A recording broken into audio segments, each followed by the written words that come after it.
In early spring, the swallow-tailed kite appears over the Gulf Coast. It is a herald of a great wave of life that will soon pass over these shores. 1 billion tropical birds coming to breed in the North American summer. By April, they are already breeding in the Florida Panhandle. But the greatest part of migration is still to come. Every day for nearly a month, tens of millions of small and colorful songbirds arrive in America. For a brief time, these coastal woodlands are overrun, as hundreds of species of every shape and color pour into America.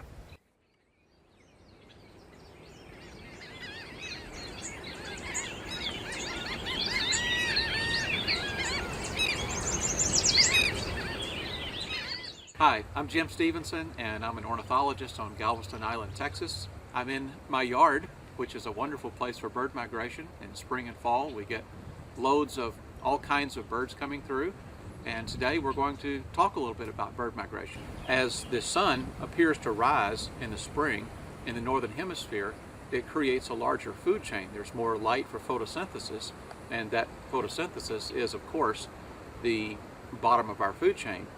And that's when the birds arrive, and they begin arriving and breeding at southern latitudes first, like, say, Florida or Texas, and then gradually further north until finally by June, birds, even in Alaska, are carrying on their reproductive activities. It's all dependent on the light. Birds need a way of synchronizing migration with seasonal change. The key is a network of photoreceptors inside their endocrine glands. Light is scattered through muscle and bone and reaches the pituitary, where it stimulates the release of hormones that govern migratory and breeding behavior. It's what we call the photoperiod. It's the length of light in a day. It does several things biochemically. It begins to enlarge their gonads. There is plumage change that often takes place with birds. And of course, something many people are aware of is the male birds begin to sing.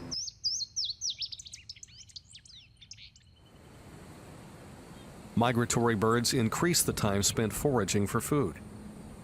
This is called hyperphagia, greatly increased feeding behavior. They have to eat food which allows them to store up white fat. This is from eating foods that are rich in carbohydrates. These carbs allow the somewhat slower burning of sugar so that they can make long flights and won't run out of energy in the middle of the Gulf of Mexico. Physical activity is also increased in pure restlessness. As each day grows longer, birds become more and more active at twilight. After a few weeks, this migratory restlessness culminates in long flights. But a formidable obstacle stands in the way of birds. Between them and North America is the Gulf of Mexico, the largest gulf in the world. They face a choice: make a non-stop flight of 600 miles or more over the Gulf, or detour around it and nearly double the length of their journey. The remarkable fact of bird life in America is that the majority of all birds flying into the continent cross the Gulf in a single flight. The use of weather radar allowed scientists to first document the magnitude of the flight. Each April and May, 1 billion or more tropical birds, most weighing less than a couple of quarters, make a non-stop flight of 20 to 30 hours over the Gulf. It is the largest open water migration of land birds on the planet. More than 200 species from dozens of families make the crossing. Following the shoreline, their migration winds up being shaped like a bow rather than the string of the bow. So if you add 60% to their flight, then there's a lot more energy expended, but also they are susceptible to predators. When out in the Gulf of Mexico, there are no predators. This time of year, in April, birds are leaving the tropics at dusk and they fly all night and will arrive here late morning or early afternoon, and that's 600 to 900 miles of flight. The fact is that most bird families are so well adapted to long-distance flight that crossing the Gulf is relatively easy. Their engine is a highly efficient respiratory system. A complex arrangement of expandable air sacs fills the bird's body, and even its bones. Air passes through the lungs in a single direction, meaning that incoming and outgoing air don't mix. And compared to mammals, the rigid lungs of birds are more densely packed with capillaries. Birds thus consume more oxygen throughout each breath, allowing them to maintain more vigorous activity. The main limiting factor to nonstop flights is the amount of fat that birds can store. And because of their seasonal hyperphagia, they can store a very large amount of fat. Birds depart from three primary areas. Here, they are greatly aided by seasonal winds blowing to the northwest out of the Caribbean and over the Yucatan. Species wintering in the West Indies fly directly over the water to the Florida coast. Some birds even make a 1,000-mile flight from northern South America. But the primary staging area is the Yucatan Peninsula. Jutting out 200 miles to the north, this limestone platform is the perfect launching pad for trans-Gulf flights. The daily movement reaches its peak in late April. At dusk, migrants in the tropics move to the treetops and wait. Just when the stars appear, they take flight and rise over the Gulf.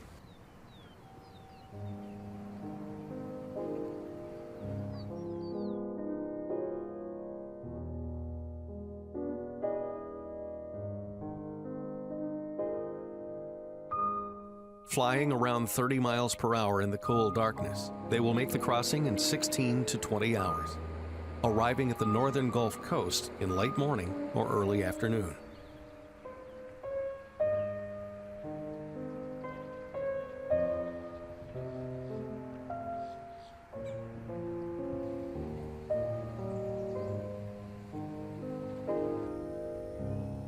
Pushed to the west by seasonal winds over the Gulf, the greatest density of migrants reaches land along the upper Texas coast and southwestern Louisiana.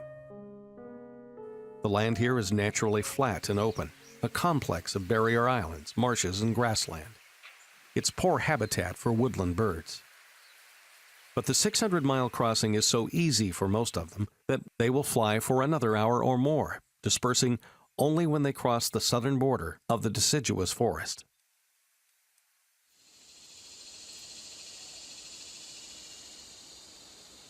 The wind is blowing hard out of the south. They may take advantage of that and fly inland 30 or 40 miles, but oftentimes they can only make it to the shore. They must rely on widely scattered and fragmented coastal woodlands. All of the barrier islands are certainly important because when birds are migrating, they have to have food and water and shelter. In fall, this is their last stop before they cross the Gulf. And in spring, it's the first landfall as they come back from 600 miles from Yucatan or 900 miles from Venezuela, or diagonally across the Gulf from the West Indies. One of the largest in the chain is Galveston, stretching 27 miles across the upper Texas coast.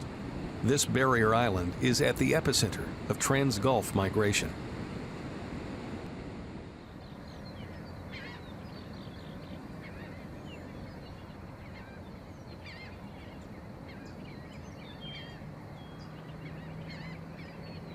Amid the cattle pastures and beach houses of the island's west end, there are few resting places for transient birds. But there's a surprise in the flat landscape, a thick knob of trees. It's an old hurricane shelter, raised 14 feet above the island.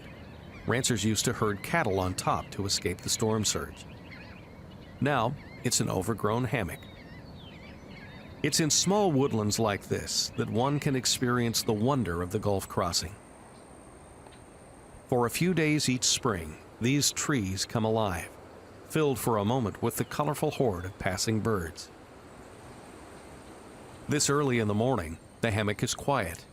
Most migrants are still over the Gulf, far from sight of land. Some twittering high in the air announces the arrival of the very fastest birds.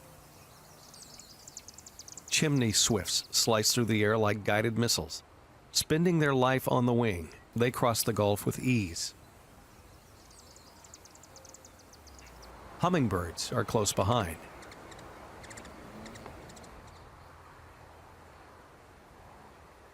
Because of their fast metabolism, they readily stop and feed here. This gateway to the north, at the edge of the eastern forests and central plains, is a crossroads of bird life.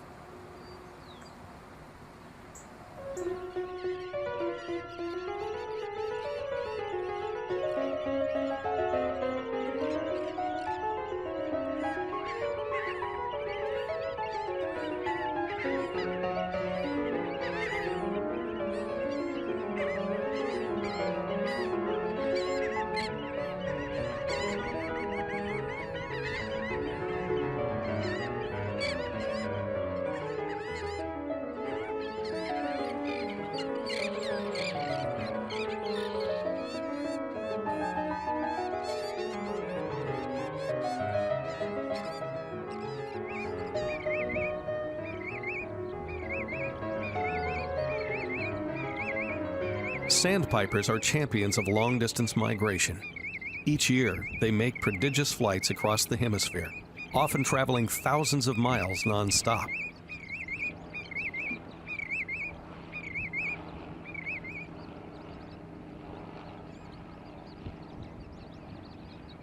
The white-rumped sandpiper has come more than 7,000 miles from the coast of southern Argentina, a crucial wintering ground for sandpipers. It may have made this trip in only 2 long flights, crossing South America and then the Caribbean and Gulf. It still has to cross the Central Plains and boreal forest to reach the Arctic. When they reach the north, these birds will feast on the mass of invertebrate life that round-the-clock sunlight brings to the wet tundra.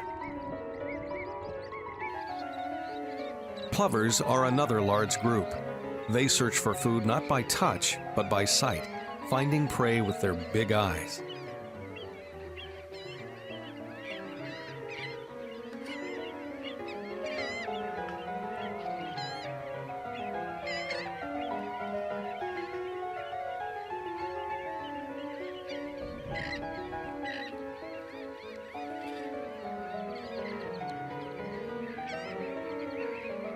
Several reddish egrets can almost always be found at the western tip of the island.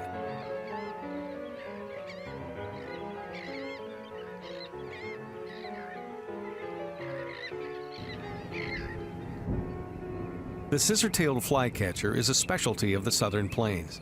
It is more commonly found in fields and grasslands with its close relative, the eastern kingbird.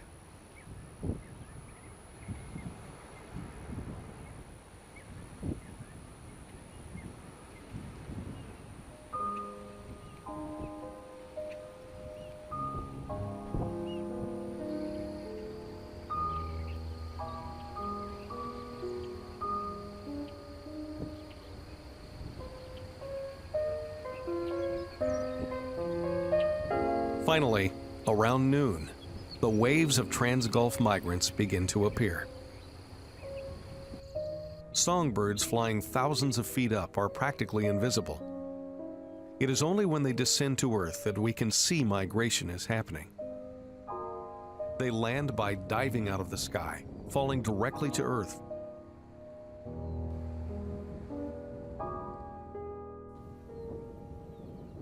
Suddenly, birds appear, sitting quietly in the treetops.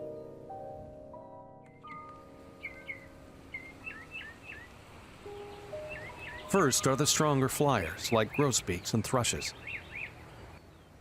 Soon, the daily arrival of birds reaches its peak.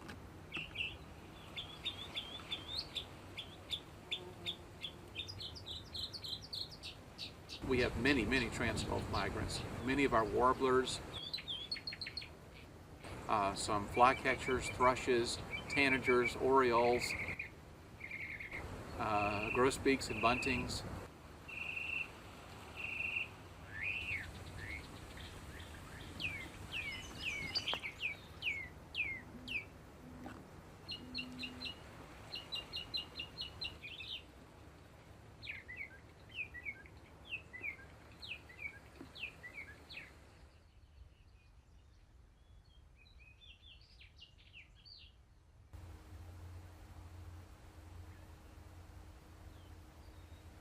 Of all the neotropical migrants, the most diverse, colorful, and numerous are the wood warblers.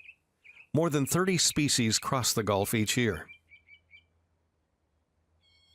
This family is so successful that they nest from the mangrove swamps of southern Florida to the tree line in northern Alaska and in nearly every wooded habitat in between.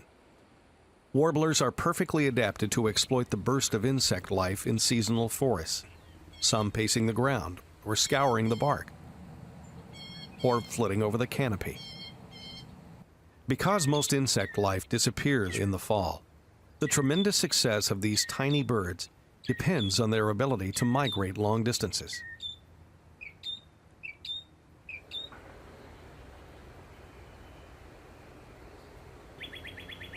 The largest of a handful of wooded areas on the island, this 100-year-old grove of live oaks provides important habitat for many migrants, especially those that prefer the undergrowth.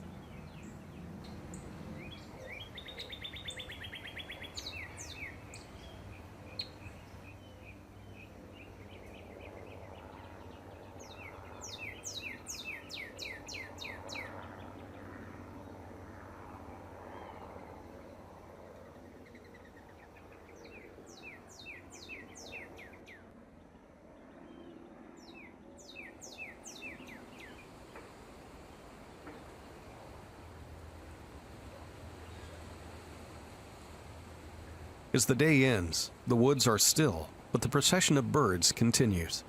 They will not rest with the coming of darkness. Driven by the incessant need to fly north, all but the most fatigued birds will leave the coast in the waning twilight, in many cases departing only a few hours after they made landfall.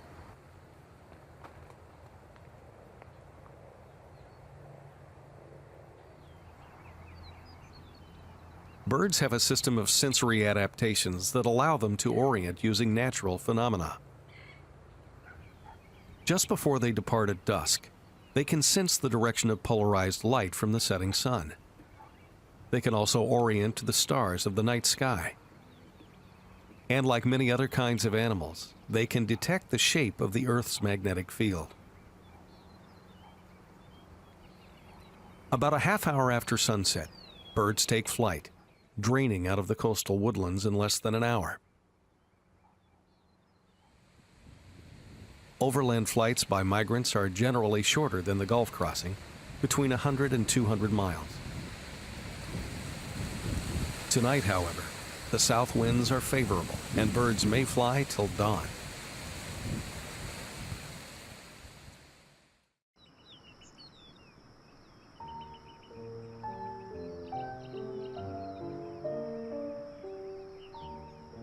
An atmospheric trough is moving east, sucking up air from the south. A cold front is coming. 25 miles up the coast from Galveston lies the most famous migration hotspot on the upper Texas coast, High Island. Its famed groves of live oaks can host huge numbers of grounded neotropicals. But today is not one of those days. With strong winds off the Gulf, a heavy flow of migrants is pushing far inland. This creates a coastal hiatus, a gap along the coastline where few migrants can be found.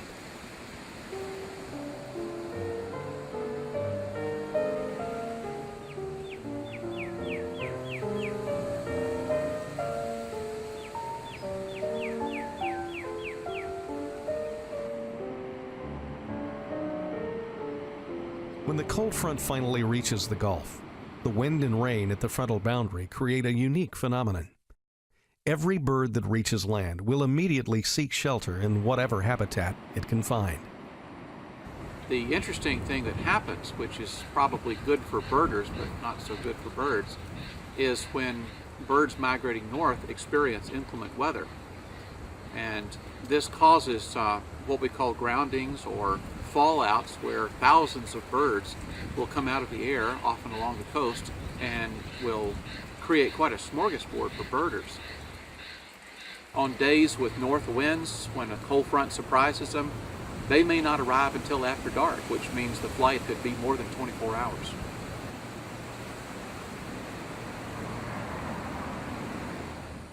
At dawn, after a night of stiff north winds, the hammock is simply covered in grounded birds.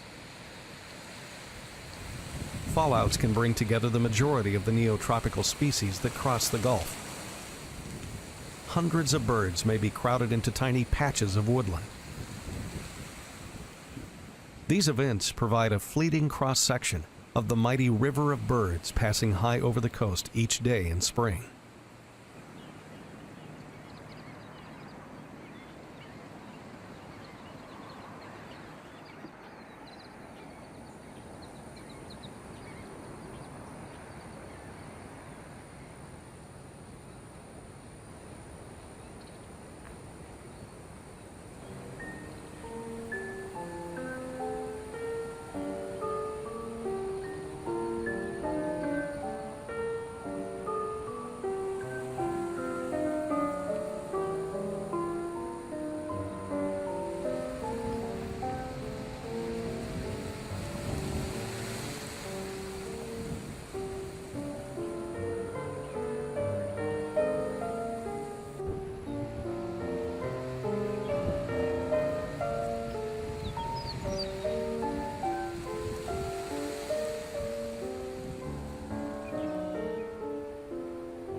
After the front passes, the high pressure behind it moves over the Gulf. The next day, the south wind rises and intensifies, becoming nearly a gale off the water.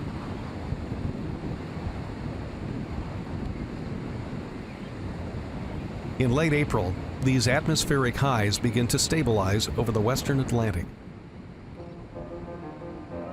Because air circulates clockwise in high-pressure systems, the wind is from the north off of Florida, but from the south here in the western Gulf. This weather pattern, known as a Bermuda high, is characteristic of the change from winter to summer. The warm air of the tropics is expanding over America. The strengthening high over the southeast weakens the track of polar fronts, pushing them northward. Trans-Gulf migrants take advantage of this shift, mostly crossing after mid-April, precisely when cold fronts decline and south winds strengthen. After a day of south winds, the hammock is deserted.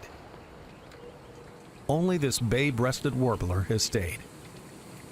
It was greatly stressed by the cold front.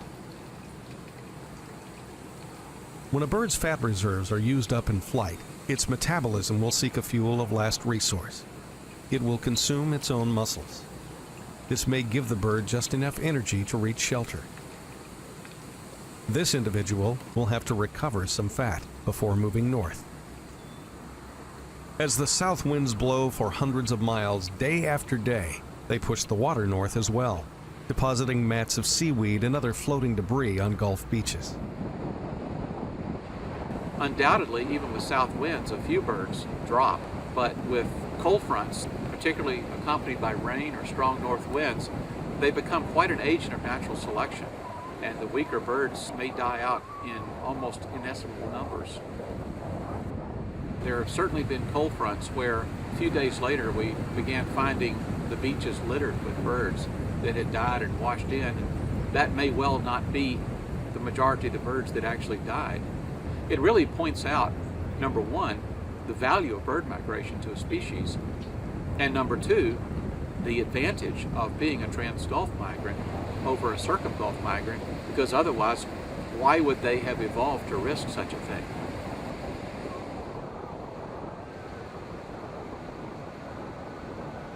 If this warm air prevails over eastern America and hastens the arrival of spring, it will at the same time push migrating birds. Already, masses of birds are far inland, well on their way to the great northern forest.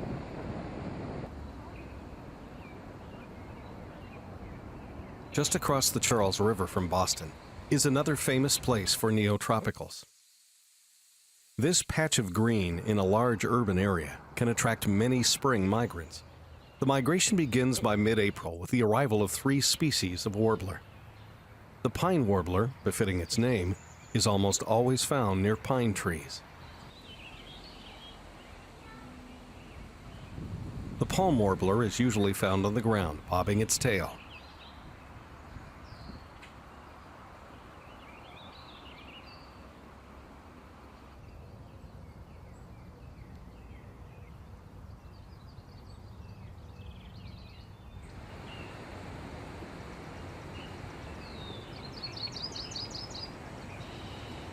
The yellow-rumped warbler is the most common warbler of all, nesting by the millions across the coniferous forests of Canada.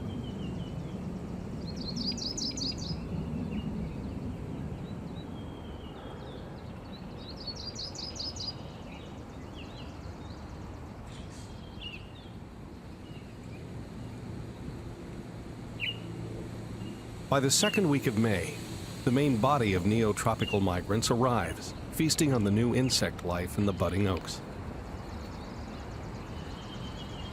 Most are now singing regularly, a sure sign that they're not far from their summer homes.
Neotropical birds can be divided into 2 overlapping groups: birds of deciduous forest and birds of mixed or evergreen forest.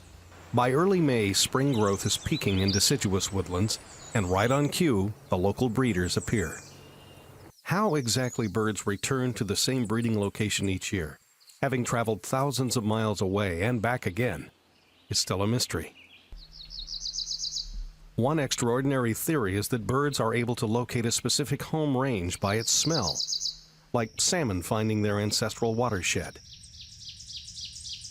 Their behavior now changes dramatically. They're no longer heedless transients feeding wherever they can.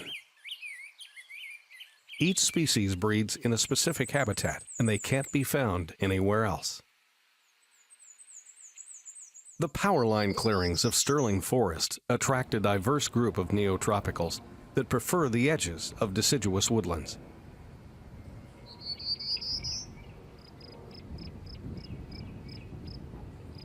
Male birds spend much of their time high in trees. The singing advertises their presence to arriving females and establishes a territory from which they will chase off any other males. The males arrive first and they begin singing, and they'll set up a territory so that when the females arrive, the female can pick the particular male that she's most impressed with, and they will mate and begin nest building, and within a few weeks she'll lay eggs. By the time the chicks are hatched, the pair is very busy. What you have to bear in mind is that in the spring and summer, on their breeding grounds, they have to be able to gather enough food, not only for themselves, but for their family. And that's helped by the fact that they have many more hours in a day.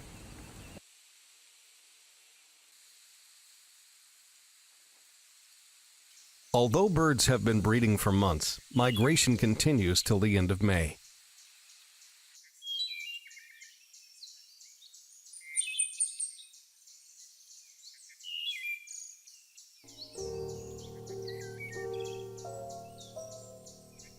Now birds of the evergreen forest dominate.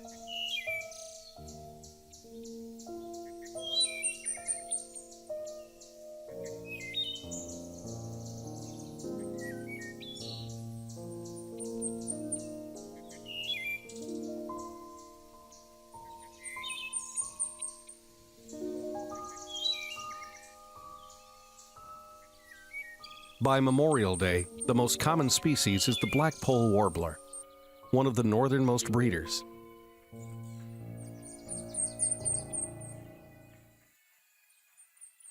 Farther north and at higher elevations, the transition forest begins. This is the vast region where deciduous woodlands give way to coniferous trees. Above 40 degrees latitude, daylight fluctuates from less than 8 to more than 16 hours. For a few months, biomass increases faster here than anywhere else on Earth. It is here that neotropical migrants reach their greatest concentration. And it is here that one particular genus of warblers, Setophasia, is dominant. The black-throated blue warbler is typical.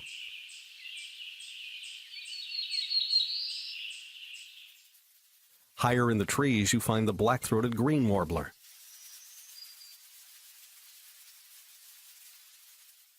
In denser growth, the magnolia warbler appears. The yellow-rumped warbler is common all across the more coniferous growth. And at the very tops of the spruces and firs, you find the Blackburnian warbler.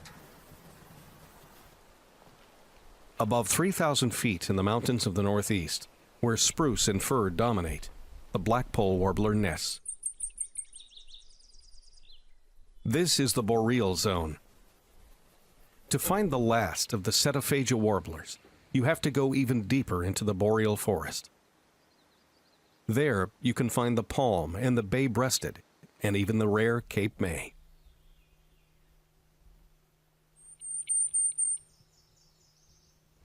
For the last million years, the transition and boreal forest have repeatedly been driven out of the north by miles-thick sheets of ice.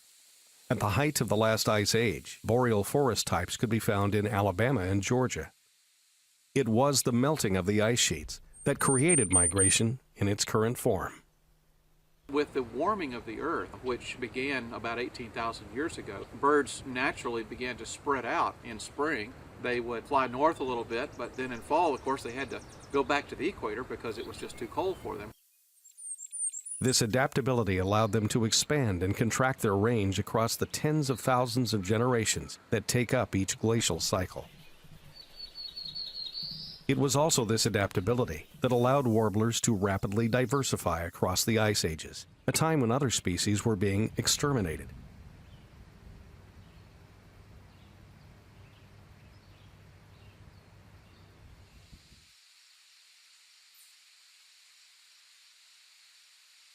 A mere 6 weeks after mating and nesting, most juvenile birds have left the nest.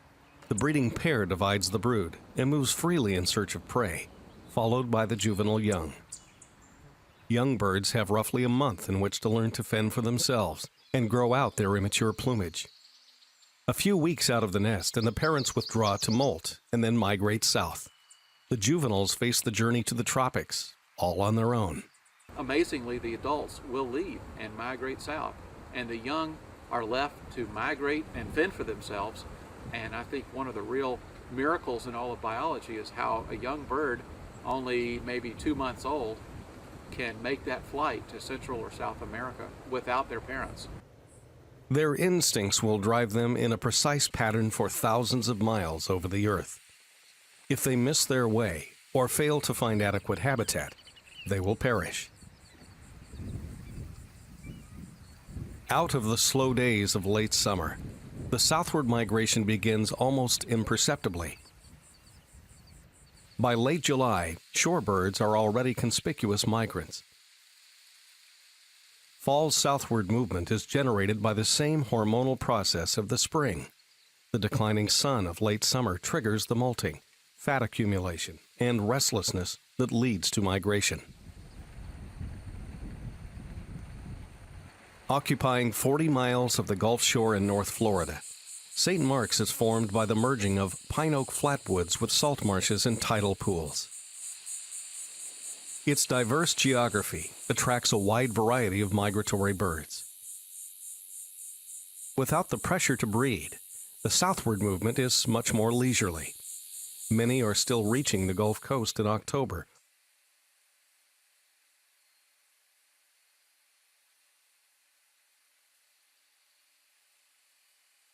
The yellow-throated warbler is a striking resident of southern pine and oak forests. It particularly favors trees with Spanish moss.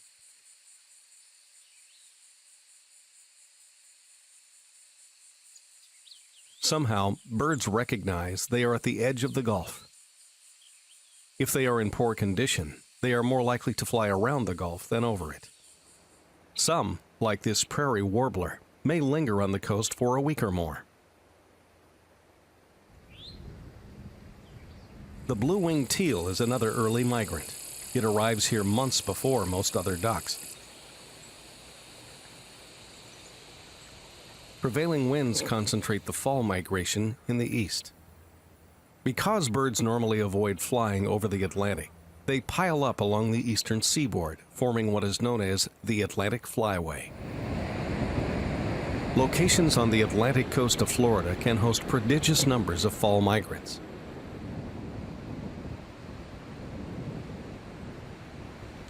On this day, subsequent to the passing of a cold front, these thick palm oak hammocks are filled with hundreds of birds.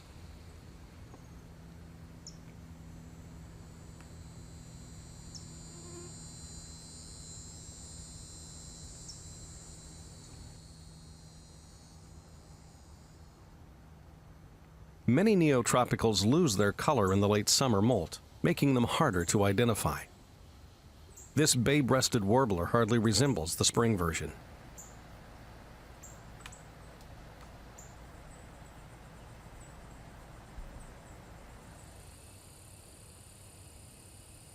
Since they have time to take a longer route, much of the fall migration passes over the Florida peninsula. By circumnavigating the water, they also avoid the danger of late summer hurricanes over warm Gulf waters. The birds that do cross the Gulf in the fall wait for favorable conditions. These conditions are the very thing that is so dangerous to them in the spring, a cold front pushing south over the water. The interesting thing is, cold fronts also produce a lot of birds in the fall, but for exactly the opposite reason. In spring, these cold fronts with their wind and rain stop the birds, but in fall they bring the birds. The photoperiod will get them flighty, but it is actually the cold front that often gets them going. As the cold front is passing, they'll wait, and as soon as the dew point drops, that's when they take off. And actually the dew point really signals the fact that the cold front has passed, high pressure cell is moving in, moisture is dropping, and that would be the most advantageous time to leave.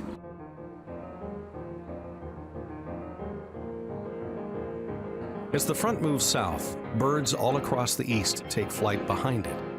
When the cold air mass reaches the southern edge of the continent and spills out over the water, trans-Gulf flight begins in earnest. Birds close to the shore will launch in a wave. The favorable winds make the crossing much safer, as they can rise to 5 or even 10,000 feet and be pushed southward at high speed. Many birds, starting from farther north, will pile up at the coast, their last chance to stop before open water. After a front passes, migrant traps along the Gulf shore can be packed with birds.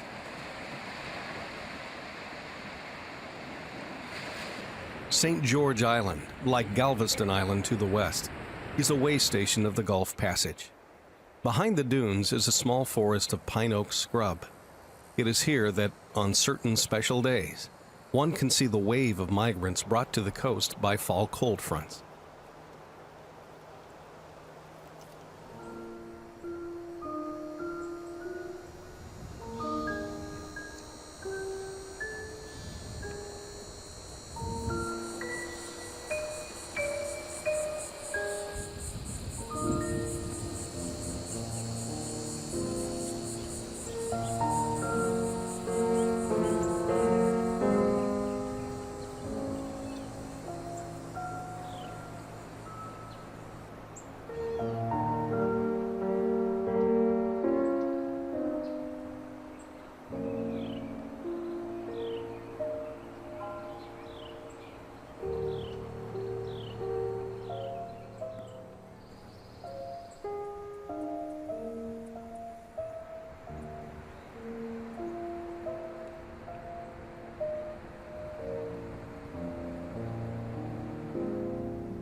Neotropicals retreat from Canada and Northern America while it is still green.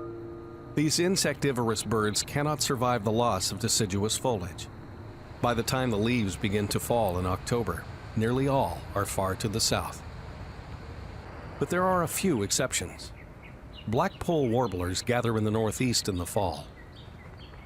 A few proceed down the eastern seaboard with other neotropicals. Most remain, waiting. It is here that fall cold fronts produce an almost unthinkable phenomenon. Spurred by powerful north winds behind the front, blackpolls fly directly over the Atlantic, 2,000 miles in one flight to the Amazon rainforest. The direct flight cuts 1,000 miles from their journey.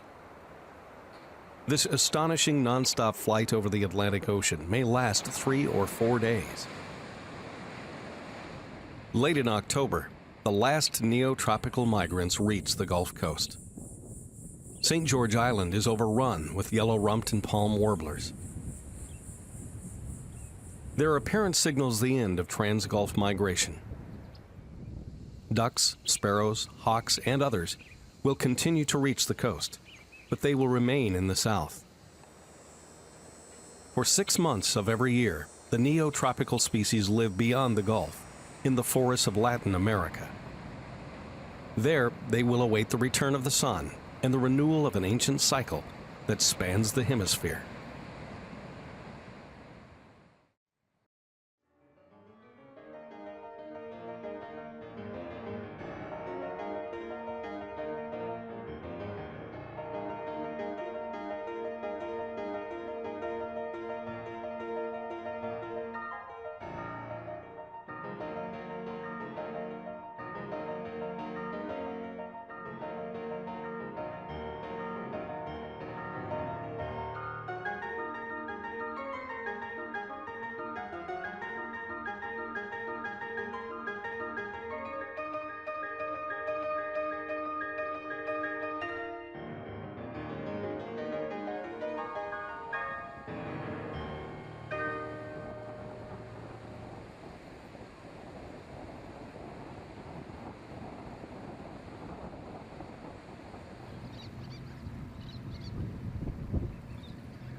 With many species, their populations are about 40% less than they were even 25 or 30 years ago, which is a tremendous decline in a relatively short period of time.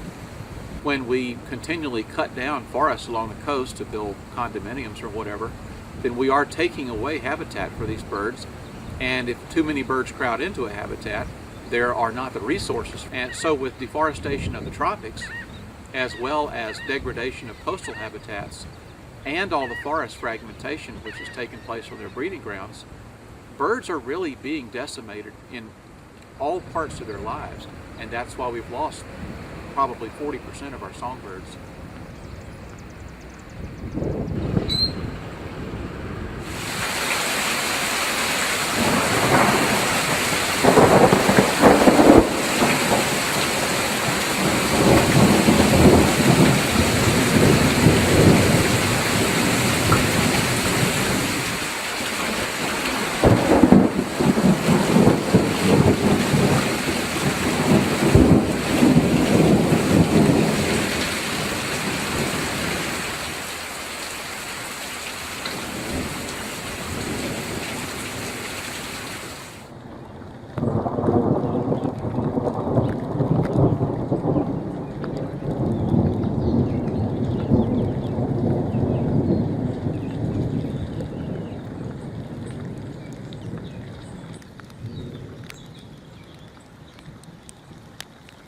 Still, these creatures of the sun return each spring, as they have since long before men appeared here, irresistibly driven to follow life where it leads them.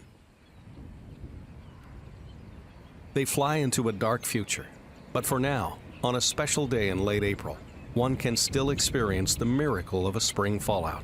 The river of birds aloft is forced into a little patch of woods on the coast, and nature bursts forth with dizzying vitality.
flying over the scattered landscape of the Americas. They are not creatures of this or that place, but the earth itself.